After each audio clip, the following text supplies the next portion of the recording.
धन्यवाद राजीव जी। तो सबसे पहले तो मैं मीनू जी के साथ अपने आप को संबद्ध करता हूं और आपको शुभकामनाएं देता हूं कि एक बड़े पैमाने बहुत पर आपको धन्यवाद जी। दर्शकों का सहयोग और सम्मान मिला है। बहुत सारी शुभकामनाएं आपकी पूरी टीम को। ये सम्मान आप लोगों के बिना संभव नहीं है। आप तमाम साथी जो बैठते हैं, अपने विचार रखते हैं, और दूसरा हमारे दर्शक वर्ग जो हैं, इतना बड़ा जो आप लोग देखते हैं और इतना समय डिवोट करते हैं, तो ये चूंकि आप डिवोट करते हैं समय और हम आपको डिवोट कर रहे हैं, ये सम्मान। जी नहीं, निश्चित सुनील रूप से जी। दर्शकों का तो बहुत बड़ा योगदान है और हम लोगों का तो गिलहरी का योगदान है। और जो मीनू जी ने एक बात कही, एक शोध संस्थान की रिपोर्ट की अडानी जी के बारे में। मीनू जी, अर्थशास्त्र का एक नियम है कि जब सही कंक्लूजन निकाले जाते हैं तो कहा जाता है कि अन्य बातें सामान्य होने पर। तो अडानी जी को जितने अर्जे कर्जे हैं सब माफ हो जाने, कहाँ आप परेशान है? ये सब चीजों को उनको पता है सब। कोई भी धंधा वो अपनी जेब के पैकेट से नहीं शुरू करते हैं। हमारा आपका पैसा लेते हैं, शुरू करते हैं, नफा नुकसान जो होता है वो उनका है। नफा उनका है, नुकसान आपका है। तो बहुत जो सरकारी संरक्षण में चलने वाले व्यवसाय और धंधे और गतिविधियां हैं, उनके उनको लेकर के पर वो अर्थशास्त्र के सामान्य नियम लागू नहीं होते हैं। तो हम लोग बात कर रहे हैं राहुल गांधी की यात्रा की। मैं जी तो राहुल गांधी की यात्रा का ये असर है कि इस देश में जो राजनीतिक विमर्श बदला है, लोगों में असहमति के साथ खड़े होने की जो ताकत मिली है, ये अब आपको दिख रहा है। अगर आप सीए का आंदोलन याद कीजिए और अन्य आंदोलन याद कीजिए, जो एक तो शिक्षण संस्थाओं तक सीमित होकर रह गया था। जेएनयू में इसका विरोध हुआ था, जामिया मिलिया विरोध हुआ था। देश के पैमाने पर बहुत गिनती के स्थान थे जहां पे इसका विरोध हुआ। और आज पूरा का पूरा केरल उद्वेलित है, पश्चिम बंगाल उद्वेलित है, हैदराबाद के उस्मानिया विश्वविद्यालय में इसको स्क्रीनिंग महत्वपूर्ण नहीं है राजीव जी। या इस बात का महत्व नहीं कि स्क्रीनिंग हुई या नहीं हुई, कुछ लोग पकड़ लिए गए और स्क्रीनिंग नहीं हो पाई, ये बिल्कुल महत्व नहीं है। महत्व इस बात का है कि युवा समुदाय सरकार के निर्णय के खिलाफ खड़े हैं कि आपने जो प्रतिबंध लगाया उससे हम सहमत नहीं है। एक लोकतांत्रिक देश का निर्णय नहीं हो सकता। एक लोकतांत्रिक तौर तरीके से काम करने वाली सरकार यह काम नहीं कर सकती। उस विरोध में वो खड़े हैं। स्क्रीनिंग करना तो पता नहीं कितने लोग इसको, आज के दौर में जो लोग इस तरह के प्रतिबंध लगाने की बात करते हैं और प्रतिबंध के माध्यम से किसी चीज को किसी लोगों के बीच से पहुंचने से रोकने का सपना देखते हैं, वो बड़े मासूम लोग हैं। इस तकनीक के जमाने में, सोशल मीडिया के जमाने में क्या संभव है क्या ये? दुनिया के किसी कोने में कुछ भी हो रहा हो, वो किसी को पता ना चले, आप उसको रोक लगा लेते हैं। जो एक क्लोज सोसाइटी मानी जाती है चीन की, वहां की गतिविधियां बाहर निकल के चली आ रही हैं। पूरे की पूरी सबूत, पूरे के पूरे वीडियो लोगों को मिल जा रहे हैं। तो ये कैसे आप रोक लगा लेंगे? तो ये इसका कोई वो नहीं है। सबसे बड़ी चीज है, और यह इस देश के युवाओं का आदर होना चाहिए कि वो इस सरकार के इस निर्णय के खिलाफ पूरी ताकत के साथ वो खड़े हैं। आप जेएनयू के छात्र संघ अध्यक्ष का भाषण आपने सुनवाया, क्या कहा उन्होंने जी। कि नहीं, हम इससे सहमत नहीं। हमारा ये कहना है कि हम आप सरकार के इस निर्णय से सहमत नहीं है। ये लोगों के लोकतांत्रिक अधिकारों का हनन है, ये अभिव्यक्ति की आजादी का हनन है। तो ये छात्र और यह राहुल गांधी की यात्रा से जो राजनीतिक परिवेश बदला, देश के कोने कोने में इस बात का असर दिखाई पड़ा। आप देखिए इस मुद्दे पर जो प्रमुख देश के प्रमुख विपक्षी दल हैं, कहां दिखाई पड़ रहे हैं। लेकिन छात्र युवा सड़क पे हैं, अपनी बात कर रहे हैं। वो विभिन्न राजनीतिक दलों ने भी इस पर प्रतिक्रिया दी कि नहीं, ये गलत है। तमाम देश के सांसदों ने इस पर आपत्ति जाहिर की और अपने अपने ट्विटर हैंडल के साथ इसको रिलीज किया और कहा कि आप देखिए। बाद में इसको डिलीट कर दिया गया। तो यह एक बदला हुआ राजनीतिक विमर्श है। हम असहमति के साथ खड़े हैं और असहमति की बात को पूरी ताकत से कर रहे हैं। राहुल गांधी ने अपनी इस यात्रा के माध्यम से इस देश में एक राजनीतिक विमर्श बदला, और यही वजह है कि जो विपक्ष की गतिविधियों को लेकर के हम लोग बात करते हैं कि खम्मम में एक सभा हुई, फिर एक सभा कहीं और होने जा रही है, उसमें भी जा रहे हैं, वो भी जा रहे हैं। कोई कहीं भी जा रहा है, वो जा करके कह रहा है? वो जाके कह रहा है कि भारतीय जनता पार्टी का विरोध करना है, भारतीय जनता पार्टी को कमजोर करना है, भारतीय जनता पार्टी की ताकत को सीमित करना है।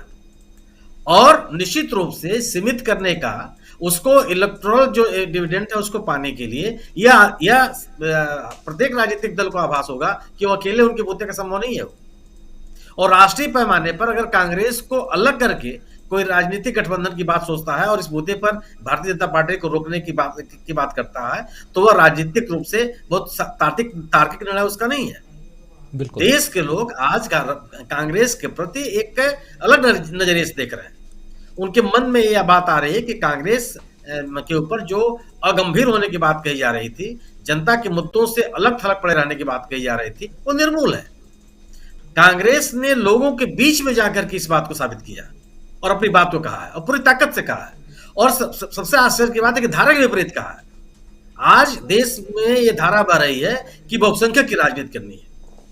एक से एक लोग हैं जो अल्पसंख्यकों के मुद्दे पर बोलने के लिए तैयार नहीं है, जो परिवर्तन की राजनीति करने का नाम लेकर के आए थे, जो पारदर्शिता की राजनीति करने के लिए का नाम लेकर के राजनीति में आए थे, वो चुप है।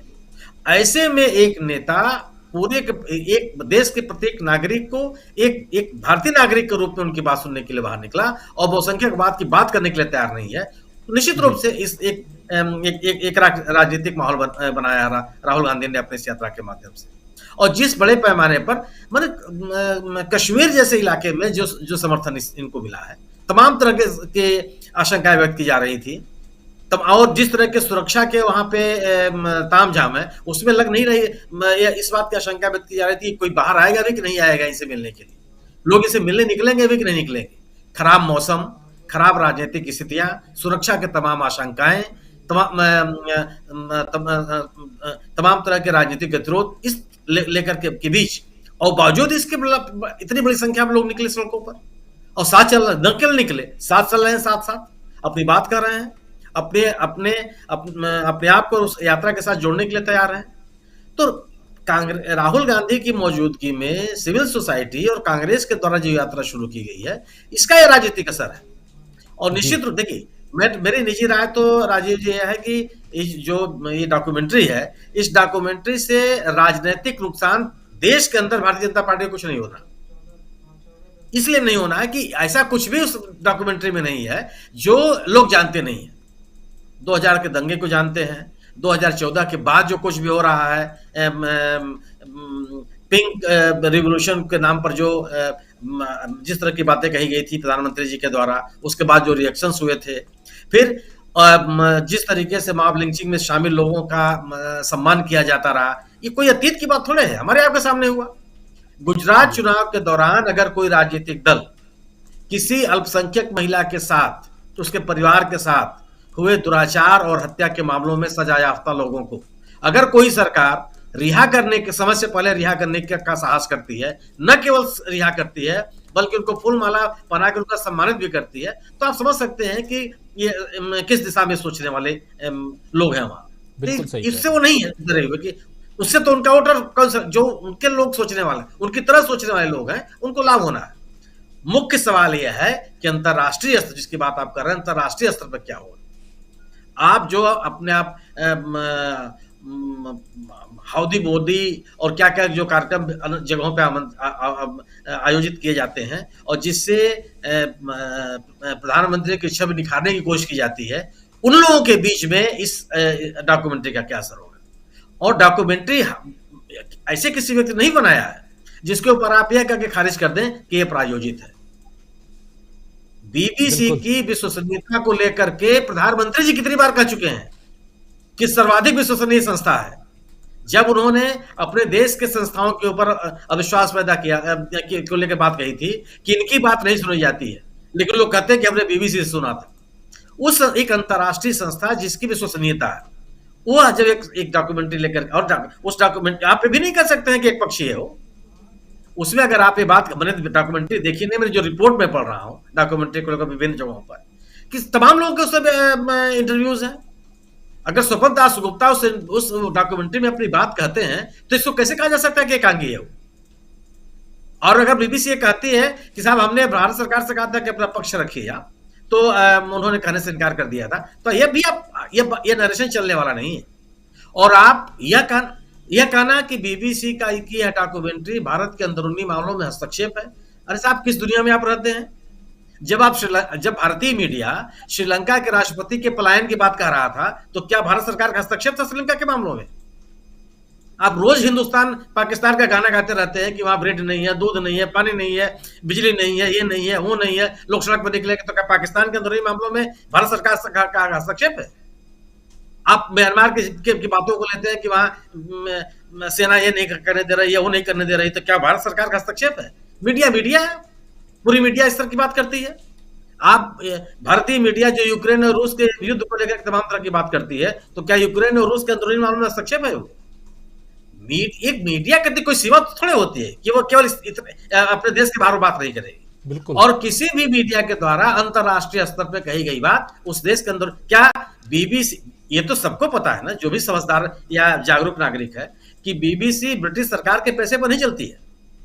बीबीसी ब्रिटिश नागरिकों के सहयोग से पैसे से चलती है, उसके लिए लोग कंट्रीब्यूट करते हैं, जनता के पैसे चलने वाली संस्था है। ठीक है, उसके कामकाज से आप सहमत हो, असहमत हो, उसकी बात से सहमत हो, आप असहमत हो, लेकिन यह कह के आप खारिज नहीं कर सकते हैं कि वह एक प्रोपेगेंडा है, या वह एक किसी देश के मामले में अंदरूनी हस्तक्षेप है, या वह किसी राजनीतिक दल के नेता की छवि को खराब करने की एक अंतर्राष्ट्रीय साजिश है। ये चलने वाला नहीं है। तो देश को लेकर के तो बहुत, लेकिन इस मुद्दे पर लेकर के जिस तरह का विरोध की स्थितियां बनी है, निश्चित रूप से राहुल गांधी की यात्रा का जो राजनीतिक विमर्श बदला है,